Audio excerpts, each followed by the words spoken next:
Hello, and welcome to a most momentous Glastonbury romance. Whoops, I lost my bookmark. Hold on. There it is. Okay. I don't remember what's going on. I remember it being kind of boring. Just thinking about the moon. He boldly broke up his trance now, tearing at it as if he were some prehistoric dinosaur, rending its way through a matted entanglement of monstrous moonlit vegetation.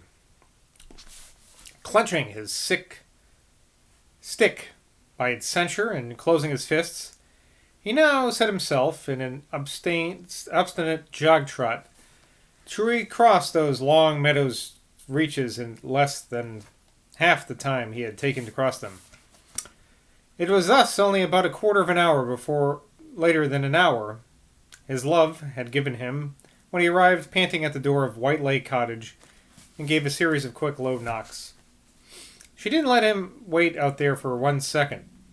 She had been sitting on that couch she had turned into his bed, listening and listening. It was not her destiny to see the moon that night.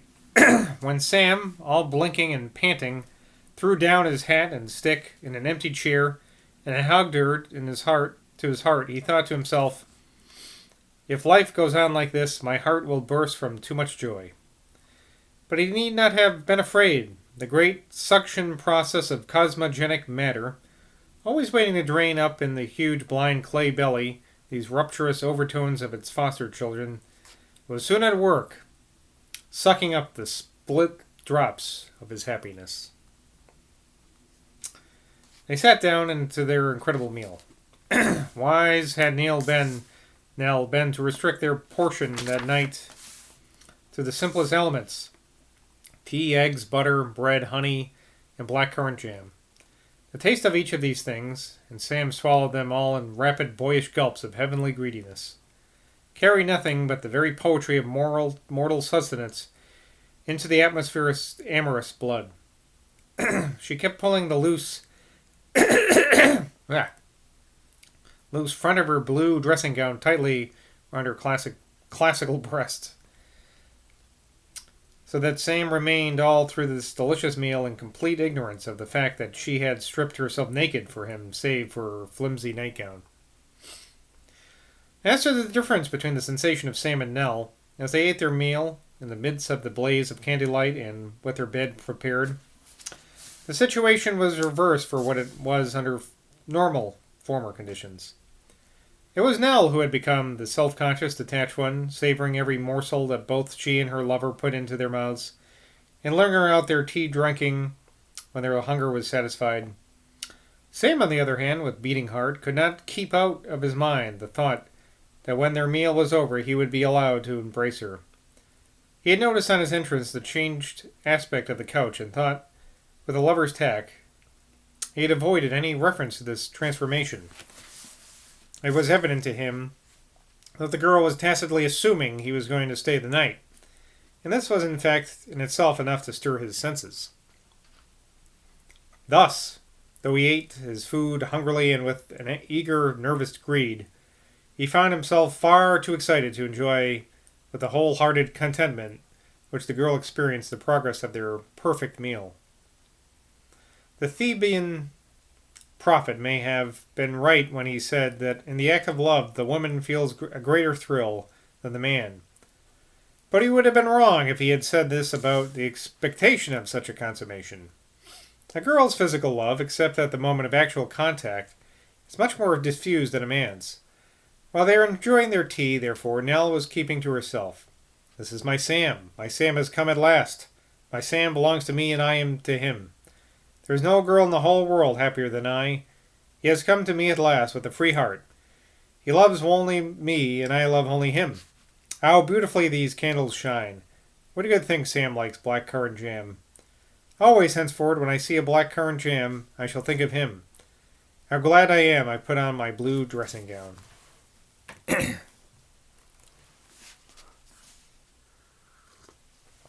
But Sam's felicity was all this while a little marred by the impetuous craving of his tingling senses. Will she let me embrace her to the uttermost presently? How soon shall I dare to embrace her? Will she sleep with me all this night on this bed she has made up? Or is it only for me? And will she insist on going upstairs in the night and leaving me here, alone? He finally got so impatient that he could not wait to give her time to finish her second cigarette. He rose up and came around the table and snatched it from her hand. He threw it into the fire. He lighted her up to her feet. He blew out the brightly burning candles on the chimney-piece even while he still clutched her wrist. This was the moment, as she felt herself pulled across the room to her by her waist, that she knew her first real spasm of fear of her man. The delicious fear which is an element in every authentic encounter between the sexes. For all of William Zoyland's amorous brutality, though Nell had felt embarrassed and even physical distress when he had embraced her, she had never felt the indescribably delicious quiver of fear.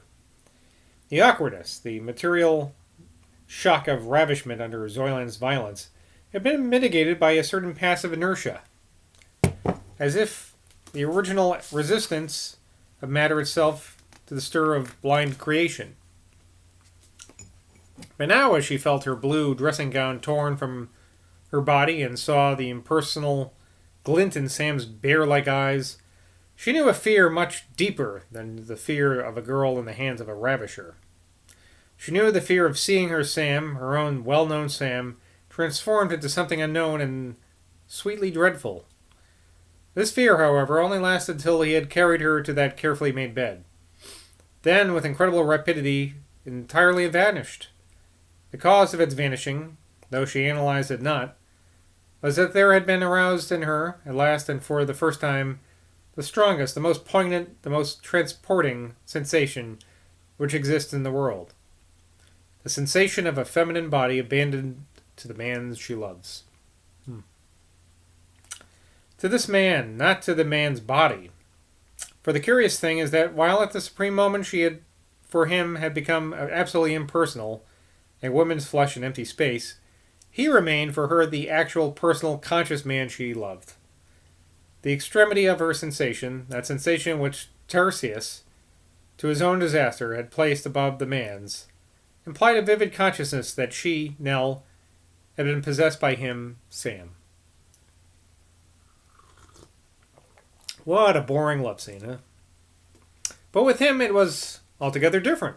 His authentic longing for her, his pity, his tenderness, his feeling for her beauty, had simply opened wide the gates of ecstasy. Through these gates there rushed now a rupture of bodiless, mindless, delirious sensation. This sensation, dominating now the whole field of her conscious and unconscious being, was much blinder, simpler, less complicated than anything which she felt. Both their sensations centered in her body, not in his. His body was merely the engine of that well-known personality that was now enjoying her. His body might have been ugly, coarse, deformed, grotesque. It might have been made of wood, of iron, of stone, of cement, of peat, of clay. It was her man's dear body, not dead body. And that was enough. If it had been the body of a leper, it would have been the same. But with him, once again, it was otherwise. His consciousness, even at the beginning of his delight, could only have expressed its rupture and rapture by this concept: she is too sweet. That there came a further point to his ecstasy when he could not have even articulated as much as that, when he could perhaps have said no more to describe what he felt than some perfectly incoherent gibberish, some subhuman gibberish that would be identical with what a bird, a beast, a reptile would utter, or try to utter, as it plunged into the sweet oblivion. In spite of the unnumbered occasions of erotic satisfaction, paroxysms of normal and of abnormal claspings, which are forever reaching their consummation on all sides of us in the great swirling life tide, it is surprising how few encounters between amorists, whether human or subhuman, attain to the sublime and absolute ecstasy which was reached tonight by these two. Much more is needed for these than mere physical attraction or mere mental reciprocity, or even both of these things together. It would also almost seem as if every one of us hides in the secret recesses of his being a potentiality for the supreme rapture, but a potentiality that can only be roused by one particular person. It may be an illusion, this feeling that lovers so often have, that they have found the only solitary alter ego in the universe whose identity supplements their own, but it is certainly not an illusion, but a tragic fact that many human beings, and not by any means sex-starved persons either, go down to their graves without ever having known this incredible, indescribable transport.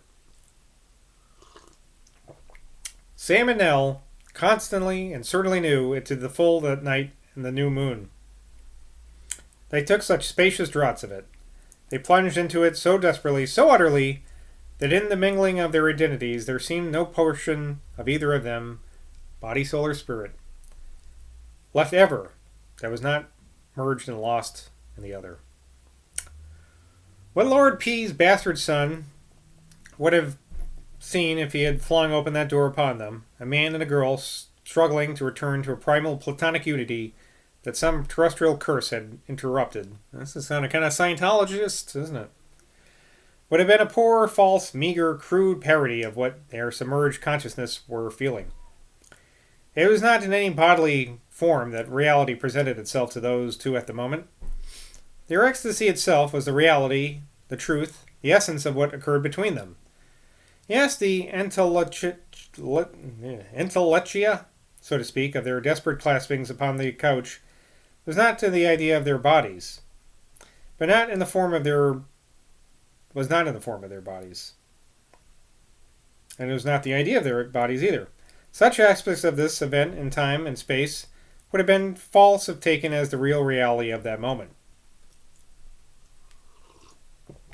The reality of that moment, in case you were wondering, that infinite series of moments, was what they felt, and what they felt was beyond all human symbolism.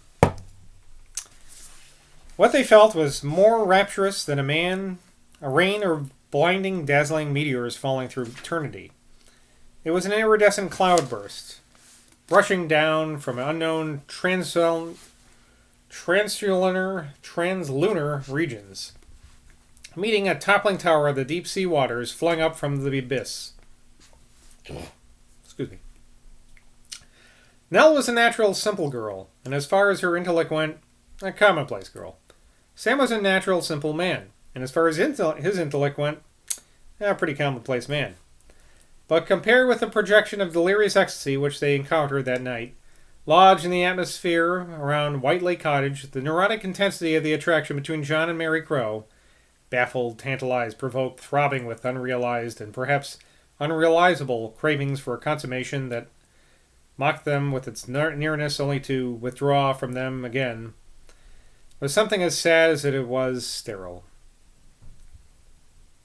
It was the girl who, when night fell, slipped from his arms and blew out the spluttering wicks of the two dying candles and balanced the fire guard against the bars of the grate. He hardly awakened when she returned, so drowsy was he. It was not only the happiness of love that made sleep cover him with such swan's down feathers. It was the excitement of the last 2 weeks, weeks that had been full of mental agitation entirely new to his earthbound nature. Into this heavenly forgetfulness Nell, too, was soon sucked down as she nestled close against him. And had Lord P's bastard rapped loudly at the door which divided these lovers from the hushed spring night, it would have been long seconds of time before their two souls, so deeply involved, yes, involved down into the very profoundest subconsciousness of each of them, had risen up to deal with this fatal intrusion. But no knock at that locked door, no tap at the darkened windows disturbed the peace of these two sleepers. Like poor Titty Petherton, sleeping now with an expression of felicity such as she had not worn since her disease first attacked her, they slept the sleep of such as are free among the dead. the sleep of consummated love, as indeed nothing in the world comparable to his except the sleep of mother and child. As these two slept, the shapeless moon sank down over the rim of the Polden Hills. As these two slept, little gusts of midnight air, less noticeable than any wind, but breaking the absolute stillness, stirred the pale green leaf buds of above many a half-finished hedge sparrow's nest between Queen Sedgemoor and the Lake Village flats.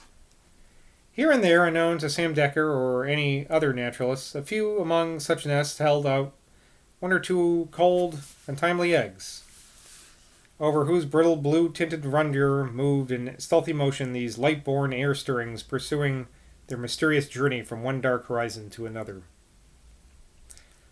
Drooping over the rich, black earth in Mr. Weatherwax's two-walled gardens hung motionless the heads of the honey-sweet jonquils and the faint-breathed narcissi, too heavenly asleep in their primordial sleep, green calyx vegetation, deeper and older than the sleep of birds or beasts or men, to respond, even by the shiver of the leaf petal among them, to these light motions of the midnight air. Where did that sentence begin? Do you remember? The sensational earth nerves of the portion of the maternal planet upon which these beings lived responded, as she swung forward on her orbit, to the sleep of her numerous offspring by a drowsy deliciousness of her own in the arms of the night, enclosing them all in these interstellar spaces, and comforting them all with a peace greater than their peace. Well, that's the end of chapter Consummation. All about a boring sex scene, kind of psychedelic in a way. I don't know, I wasn't into it. I think I'm like always hungry when I'm reading it these days, so I'm a little perturbed. But you might like that part. I don't know. And next time we'll start the Dolorous Blow, which is the next chapter. Till next time, happy birthday, and I'll see you in Glastonbury. Cheers.